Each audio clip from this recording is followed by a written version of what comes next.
চতিয়াত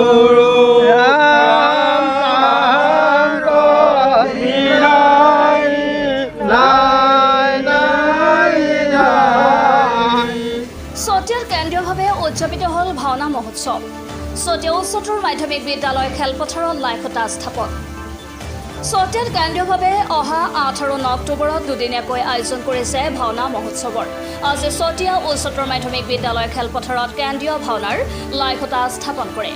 পোনপ্ৰথমবাৰৰ বাবে কেন্দ্ৰীয়ভাৱে আয়োজন কৰিছে মহিলাই ভাও দিয়া ভাওনা। মহিলাৰ দ্বাৰা দ্ৰুপদীৰ বস্ত্ৰহৰণ ভাও দিয়া নাট আৰু পুৰুষৰ দ্বাৰা কৰ্ণপৰ্ব নাট দুখন পৰিৱেশন কৰা হ'ব। ইতিমধ্যে উদ্যোক্তাই প্ৰস্তুতি আৰম্ভ কৰিছে।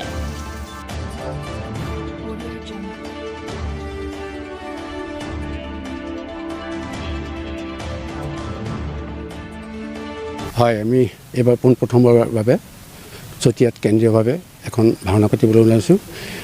ভাওনাখন দুদিনীয়া হ'ব আৰু পোনপ্ৰথমবাৰৰ বাবে চতিয়াত এইবাৰ মহিলাৰ দ্বাৰা এখন ভাওনা অনুষ্ঠিত কৰা হ'ব। সেইখন হৈছে দ্ৰুপদীৰ বস্ত্ৰহৰণ আৰু পুৰুষৰ দ্বাৰা যিখন ভাওনা অনুষ্ঠিত কৰা হ'ব সেইখন কৰ্ণ পৰ্ব। আৰু তাৰিখটো আমি ঠিক কৰিছোঁ অক্টোবৰ মাহৰ 8 আৰু 9 পবিত্ৰ চতুৰ্দশী আৰু আহিন মাহৰ পবিত্ৰ চতুৰ্দশী আৰু পূৰ্ণিমা তিথিত ভাওনাখন অনুষ্ঠিত কৰা হ'ব। আমি সকলো ৰাইজৰ সহায় সহযোগিতা বিচাৰিছোঁ। অৱশ্যে কেন্দ্ৰীয়ভাৱে এইবাৰেই পোনপ্ৰথমবাৰ হ'ব, কিন্তু ইতিমধ্যে আমাৰ ইয়াত ক্লাবৰ জৰিয়তে বা কিছুমান অনুষ্ঠানৰ জৰিয়তে দুই এখন ভাওনা কেন্দ্ৰীয়ভাৱে অনুষ্ঠিত হৈছে নোহোৱা নহয়।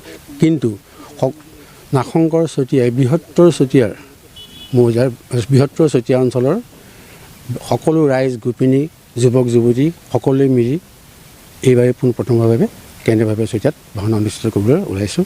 আমি ৰাইজৰ সহায় সহযোগিতা আন্তৰিকতাৰে কামনা কৰিছোঁ।